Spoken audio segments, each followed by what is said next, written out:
ang mga pinahayag ng NBI ay biglang iutos sa NBI para hanapin itong si Sara Duterte upang panagutin dito sa pagbabanta sa ating kasalukuyang Pangulong Bongbong Marcos. Alright, welcome back to my YouTube channel. I'm Andes Vlog. Ito, breaking news. Sara Duterte ipapahanap sa NBI. Nako, ay matindiyo ito. Kung magugunitan nyo po mga mahal, kung taga-subaybay, itong si Sara Duterte ay sinampahan na ng kaso diyan ho sa DOJ. Mismo nga nagsampa ho ay ang mga tauhan ng National Bureau of Investigation, NBI, na siyang nag-imbestiga ho dito sa tangkang pagpaslang sa ating kasalukuyang Pangulong Bongbong Marcos, natangka ding ika nga po'y sirain ni Sara Duterte sapagkat tinatanggi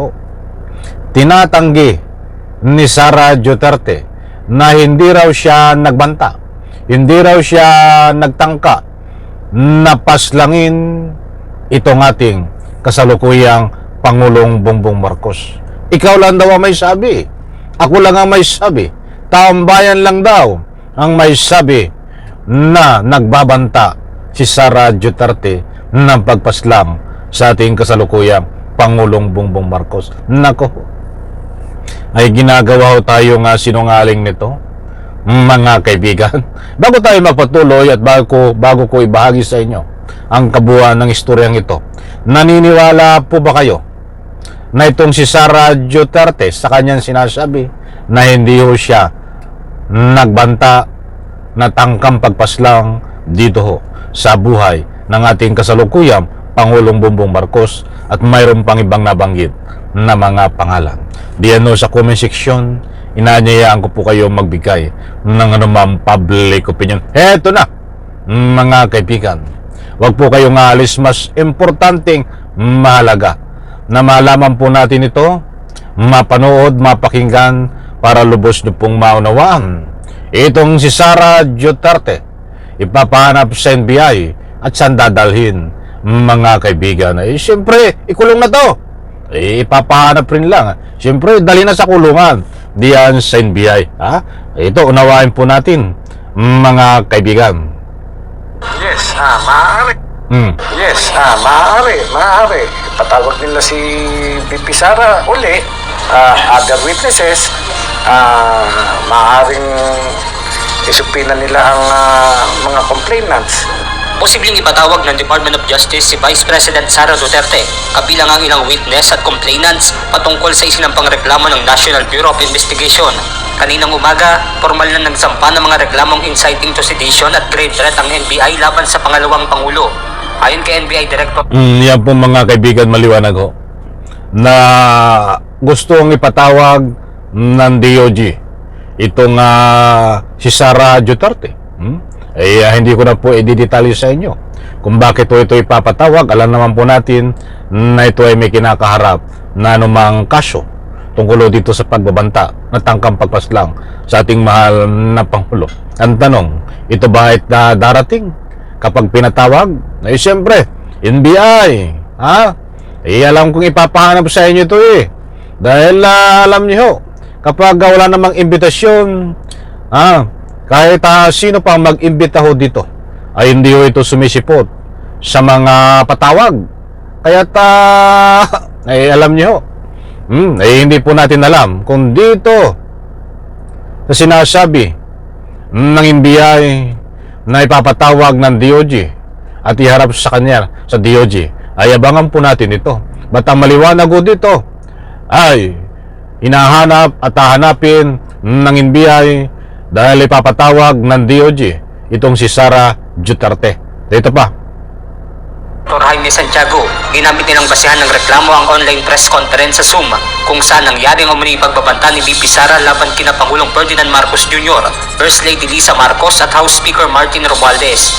Kasi open source evidence yun, ano? There was really a Zoom meeting kung saan niya isinabi yung mga threatening remarks niya. Yun ang aming at because of bakit inciting to sedition, because of the threatening remarks ay alam nyo nagkaroon ng patawag ng meeting na nagpulong-pulong doon sa EDSA na yung katahimikan natin medyo na bulabog. At dahil na sumitin na Mandakin nyo, natutulog ang maraming tao, katahimikan ng Republika ng Pilipinas ay nabulabog ho nang dahil sa pagwawala nitong si Sara Duterte. NBI na mismo may sabi, di ba? Dahil siya nag-imbestiga. Kahit hindi ho imbestiga ng NBI, nakakabulabog ho itong si Sara Duterte.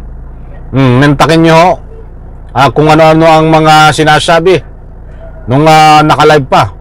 Tapos ngayon ay tatanggi na hindi raw siya nagbabanta at tayo lang ang may sabi na nagbabanta siya.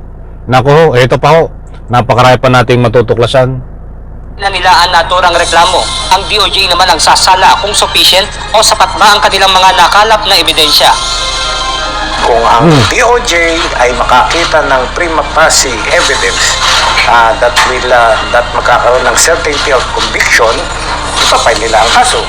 Pero kung walang certainty of conviction, maaaring maibasura rin yung kaso na aming inirecommend ipinay.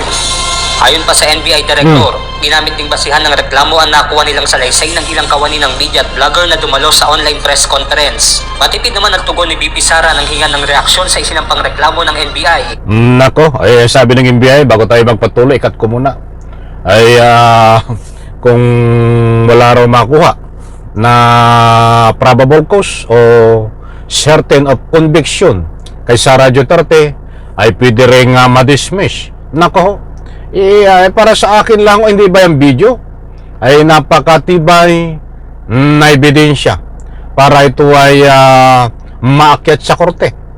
Itong kaso na naipile labang kay Sara Duterte, grave threats at inciting sedition, bali dalawa, no? Kung di ako nagkakamali, na sinasabi nga ng NBI na kung walang makukuha na certain of conviction o probable cause, ay pwedeng hindi maakit sa korte o ma-dismiss. Ay kabang-abang ho ito, di po ba?